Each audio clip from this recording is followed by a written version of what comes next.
सभी का मंगल हो। श्रीमद् भागवत महापुराण से महर्षि वेद व्यास जी ने कितना सुंदर वर्णन करा है। हर शब्दों में उनका वर्णन बहुत सुंदर है। हमें उनके भावार्थ को लेकर मनन चिंतन करना चाहिए प्रत्येक शब्द पर। और जितनी बार आप पढ़ेंगे श्रीमद् भागवत महापुराण, जितनी बार आप मनन चिंतन करेंगे, हर बार आपको नया लगेगा। आपको खुद को समझने के लिए बहुत आसानी होगी।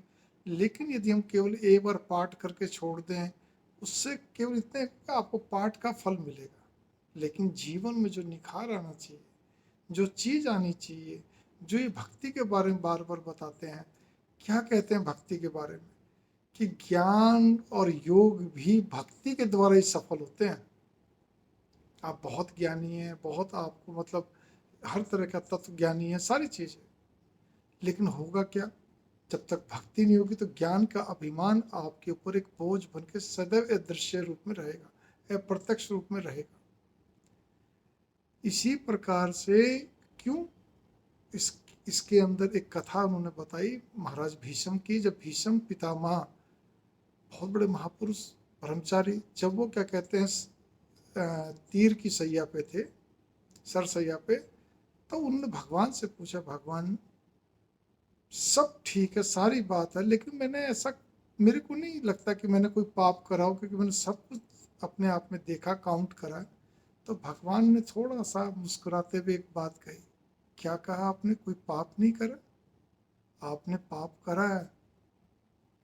जो व्यक्ति पाप करते हुए दूसरे को पाप करते हुए देखता है, लेकिन कुछ बोलता नहीं है, सुनता है लेकिन उसको रोकता नहीं है, तो उसको भी मैं सजा देता हूँ। हे भगवान, हम लोग कितना पाप दिन भर करते हैं।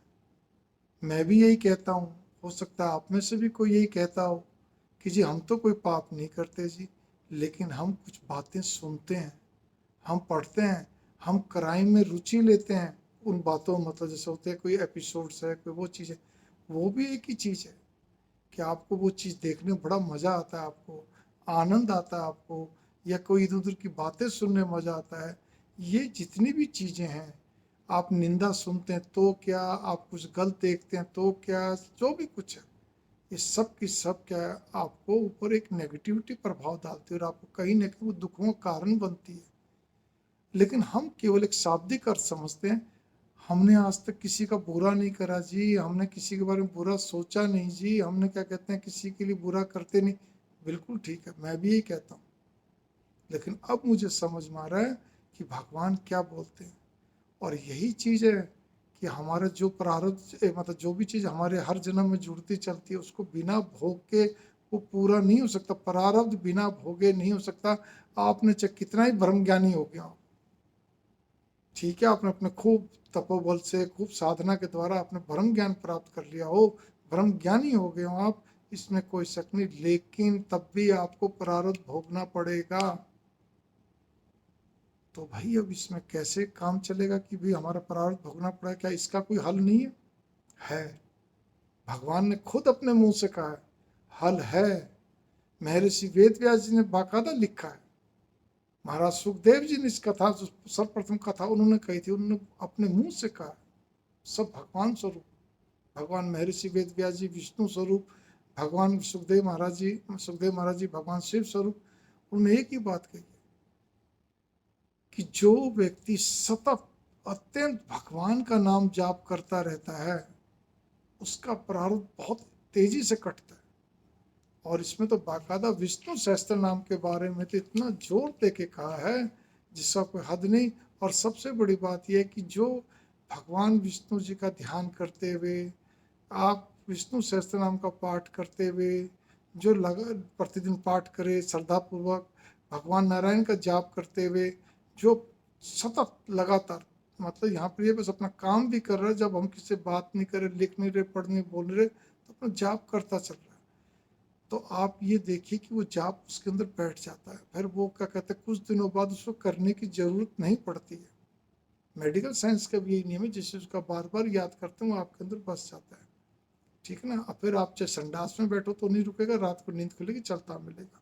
यहाँ पर मैं थोड़ा सा एक और भी बात को कहना चाहूँगा, आपके जो भी देवी देवता हैं, भावार्थ वो ये भगवान तो एक ही हैं।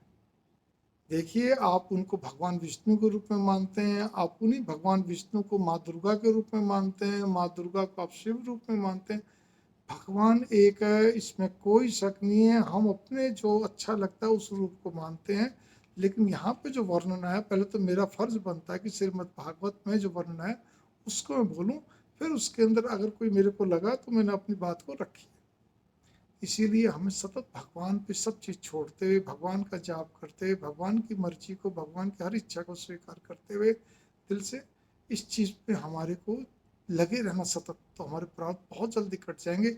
उसको फिर हमें ज़्यादा भोगने की जरूरत नहीं पड़ेगी। यही आप इस चीज़ को नोट करके चलिए। अरे भगवान का बनाया हुआ ही सब कुछ है। श्रीमद् भागवत में सुखदेव महाराज जी कहते हैं भगवान का ही बनाया हुआ सब कुछ है, आपका बनाया हुआ कुछ भी नहीं है। आप तो केवल एक प्रकार से उस जगत में खेल रहे हैं। जगत सच है, लेकिन इस सच को आपने इतना सच मान लिया कि इसके सिवाय कुछ नहीं, बस ये बात जो है ये मिथ्या है, ये बात ये मिथ्या है।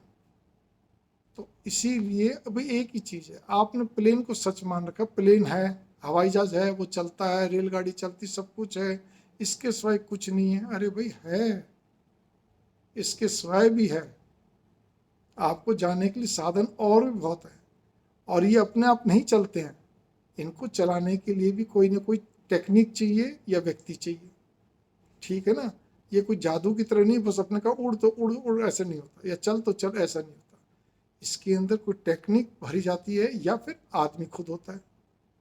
तो इसी प्रकार से आप फूलों को देखिए, आप पेड़ पौधे वनस्पति को देखिए, जी सबको देखिए, जी जंतु कोई ना कोई तो इनको चला रहा है।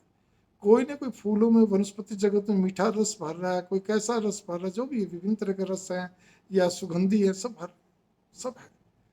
तो हमें इस चीज़ पे बहुत अच्छी तरह गौर करके चलना चाहिए।